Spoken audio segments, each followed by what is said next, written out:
Ambati Silks, Kanchivaram Saree Store, now in Vijayawada. Exclusive Pattu Sarees, Salwas and Lehengas.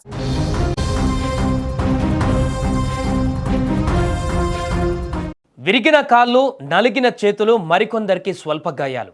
తెల్లవారుజామున రోడ్డుపైన క్షతగాత్రుల ఆర్తనాదాలు. మరొక bus ప్రమాద ఘటన తెలుగు రాష్ట్రాలలో ఇప్పుడు సంచలనంగా మారింది. గద్వాల జిల్లాలో జరిగిన రోడ్డు ప్రమాద దృశ్యాలు ఇప్పుడు కన్నీళ్లు పెట్టిస్తున్నాయి. జోగులాంబ గద్వాల జిల్లాలో తెల్లవారుజామున ఆర్టీసీ బస్సు బోల్తా పడింది. ఉండవెల్లి మండలము ఇటిక్యాలపాడు స్టేజ్ సమీపంలో నేషనల్ హైవే 44 పైన ఆర్టీసీ బస్సు అదుపు తప్పి బోల్తా పడింది. ఈ ప్రమాదంలో పలువురికి తీవ్ర గాయాలయ్యాయి.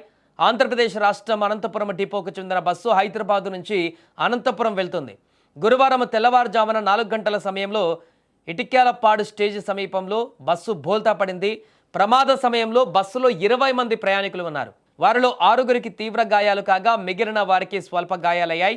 ఇక బస్సు ప్రమాద విషయం తెలుసుకున్న స్థానిక పోలీసులు ఘటనా స్థలానికి చేరుకొని సహాయక చర్యలు చేపట్టారు. 108 ద్వారా క్షతగాత్రులను చికిత్స నిమిత్తం కర్నూలు ఆసుపత్రికి తరలించారు. తీవ్రంగా గాయపడినటువంటి వారిలో 2 పరిస్థితి విషమంగా ఉన్నట్లుగా తెలుస్తోంది. ఈ మధ్యకాలంలో మనం చూసాం, వరుసగా జరుగుతున్నటువంటి బస్సు ప్రమాద ఘటనలు తీవ్ర భయాందోళన కలిగిస్తున్నటువంటి సందర్భం ఇంకా మర్చిపోకముందే ఆ ఘటనలు కళ్ళ ముందు కదలాడుతుండగానే మరొక దారుణమైనటువంటి బస్సు ప్రమాదం చోటు చేసుకుంది తెల్లవారుజామున. ఆర్టీసీ బస్సు ఇటు చేవేలలో ఆ రోజు పూర్తిగా దారుణంగా ప్రమాదం జరిగి ఎలాంటి ఉత్పాతాన్ని సృష్టించిందో మనం చూసాం. ఇప్పుడు మరొక ఆర్టీసీ బస్సే ఇలాంటి ప్రమాదానికి గురైంది. మరి ఓవర్ స్పీడ్ కారణమా లేకుంటే ఏ విధమైనటువంటి కారణం చేత ఈ ప్రమాదం జరిగిందనేది తెలియదు, కానీ ప్రాథమికంగా ఆ బస్సు అయితే బోల్తా పడింది తెల్లవారుజామున. ఈ బస్సు బోల్తా పడిన నేపథ్యంలో అందరూ ఉన్నటువంటి ప్రయాణికులందరూ కూడా ఒక్కసారిగా ఉలిక్కి పడ్డారు. చాలామంది తీవ్ర గాయాల పాలై, 2 పరిస్థితి విషమంగా ఉంది, ప్రాణాపాయ స్థితిలో ఉన్నారు. మిగతా గాయపడ్డ వారందరూ కూడా స్వల్పంగా గాయపడ్డ వారు కూడా ఏం జరిగిందో అర్థం కాలేదు. కాసేపటి వరకు ఒక్కసారిగా ప్రాణాలు అరచేతులు పెట్టుకున్న పరిస్థితి ఏర్పడింది. నేషనల్ హైవే పైన జరిగినటువంటి భారీ ప్రమాద దృశ్యాలను అక్కడ చూసినటువంటి మిగతా వాహనదారులు కూడా ఒక్కసారిగా అవాక్కయ్యారు.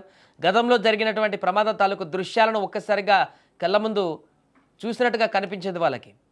వెంటనే అప్రమత్తమయ్యారు. స్థానికులు రక్షించేటువంటి ప్రయత్నం చేశారు. అక్కడ వాహనదారులు ఉదయం పూట వెళ్తున్నటువంటి సందర్భంలో అలాగే పోలీసులకు ఇన్ఫామ్ చేయగా వాళ్ళు కూడా వచ్చి మిగతా రెస్క్యూ కార్యక్రమాలన్నీ కూడా పూర్తి చేశారు. దీంతో ఇప్పుడు ఆ బస్సులో ప్రయాణం చేసినటువంటి ప్రయాణికుల తాలూకు బంధువులందరూ కూడా ఆగమేఘాల మీద ఉదయం నుంచి ఆసుపత్రులకు పరుగులు పెడుతున్నారు. అక్కడ వారి కుటుంబ సభ్యులు ఆ బస్సులో ప్రయాణిస్తున్న వారందరి పరిస్థితి ఏ రకంగా ఉందో తెలియక తీవ్ర ఆందోళనకు గురవుతున్నారు. వారి యొక్క గాయాల పాలైనటువంటి వారి దృశ్యాలను చూసి కన్నీటి పర్యాంతం అవుతున్నారు. పూర్తిగా రోదనలతో కూడుకున్నటువంటి వాతావరణం అక్కడ నెలకొంది. దారుణమైనటువంటి బస్సు మొత్తం బోల్తా పడింది బస్సు అంతా కూడా. అదృష్టవశాత్తు ఇప్పటికి ఎలాంటి ప్రాణనష్టం జరగలే, కానీ 2 పరిస్థితి చాలా సీరియస్గా ఉన్నట్టుగా తెలుస్తోంది. వారు ప్రాణాపాయ స్థితిలో ఉన్నారు. హాస్పిటల్లో కోలుకొని బయటికి రావాలని కోరుకుందాం మనం కూడా. కానీ ఏదేమైనా కానీ వరుసగా జరుగుతున్నటువంటి బస్సు ప్రమాద ఘటనలన్నిటివి నేషనల్ హైవేల మీద ప్రయాణం చేయాలంటేనే తీవ్ర భయాందోళన కలిగించేటువంటి పరిస్థితి ఏర్పడింది. మరొక తాజా ప్రమాద ఘటన అక్కడ ఇప్పుడు ఒక్కసారిగా సంచలనంగా మారింది.